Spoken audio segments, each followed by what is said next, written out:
യുദ്ധം വിതച്ച നാശനഷ്ടങ്ങൾക്കിടയിൽ വിശ്വാസികളെ അമ്പരപ്പിച്ച് തെക്കൻ ലെബനനിൽ നിന്നൊരു വാർത്ത.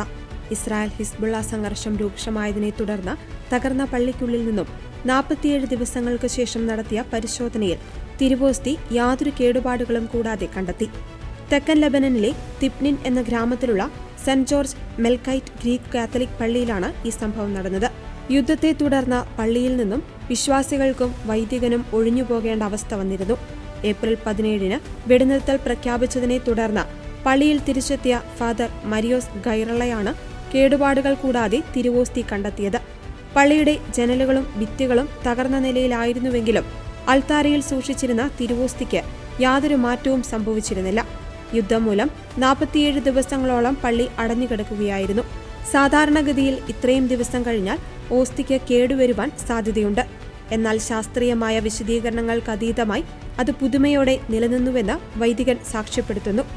യേശു ഞങ്ങളെ കാത്തിരിക്കുകയായിരുന്നുവെന്നാണ് ഈ സംഭവത്തെക്കുറിച്ച് ഫാദർ മരിയോസ് പറഞ്ഞത്. യുദ്ധത്തിന്റെ നാശനഷ്ടങ്ങൾക്കിടയിലും ക്രിസ്തുവിന്റെ സാന്നിധ്യം തങ്ങളോടൊപ്പമുണ്ടെന്ന വലിയൊരു സന്ദേശമായാണ് വിശ്വാസികൾ ഇതിനെ കാണുന്നത്. പള്ളിയിൽ വലിയ നാശനഷ്ടങ്ങൾ ഉണ്ടായിട്ടും മാതാവിന്റെ രൂപവും തകരാതെ അവശേഷിച്ചിരുന്നു. ഏകദേശം 55 മെൽക്കൈറ്റ് കത്തോലിക്ക കുടുംബങ്ങൾ അധിവസിക്കുന്ന ഈ ഗ്രാമത്തിൽ ഭൂരിഭാഗം പേരും യുദ്ധം മൂലം പലായനം ചെയ്തിരിക്കുകയാണ്. ദുരിതമനുഭവിക്കുന്ന വിശ്വാസികൾക്ക് ഈ വാർത്ത വലിയ ആശ്വാസവും കരുത്തും പകർന്നിരിക്കുകയാണ്.